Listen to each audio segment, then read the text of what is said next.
ଶ୍ରୀକୃଷ୍ଣ କହିଛନ୍ତି ଏ ଦୁନିଆରେ କେହି ନିଜର ନାହିଁ।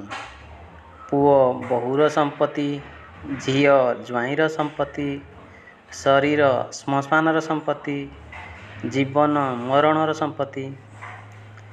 ଡାଳରୁ ଝଡ଼ି ଯାଇଥିବା ଫୁଲକୁ କେବେ ବି ସେହି ଡାଳରେ ଲାଗିନଥାଏ, କିନ୍ତୁ ଯଦି ଡାଳ ମଜବୁତ ହୋଇଥାଏ ତେବେ ସେହି ଡାଳରେ ନୂଆ ଫୁଲ ଅବଶ୍ୟ ଫୁଟିଥାଏ। ସେହିପରି ଜୀବନରେ ବିତି ଯାଇଥିବା ସମୟ ଆଉ ଫେରି ଆସିନଥାଏ। କିଛି ଲୋକ ଅଛନ୍ତି ନିଜର ଫାଇଦା ପାଇଁ ଅନ୍ୟ ସହ ସମ୍ପର୍କ ରଖିଥାନ୍ତି। ଯେତେବେଳେ ତାଙ୍କର ଲକ୍ଷ୍ୟ ପୂରଣ ହୋଇଯାଏ ସେତେବେଳେ ସେମାନେ ଭଲ ଲୋକଙ୍କ ମନକୁ ଆଘାତ କରନ୍ତି। ସେମାନେ ଭାବନ୍ତି ତାଙ୍କଠୁ ବଳି ଆଉ କେହି ଚାଲାକ ନାହାନ୍ତି, କିନ୍ତୁ ଶେଷରେ ସେମାନେ ନିଜର ଭାଗ୍ୟକୁ ଦାୟୀ ଦେଇଥାନ୍ତି। ଜୟ Jagannath. Please like and subscribe.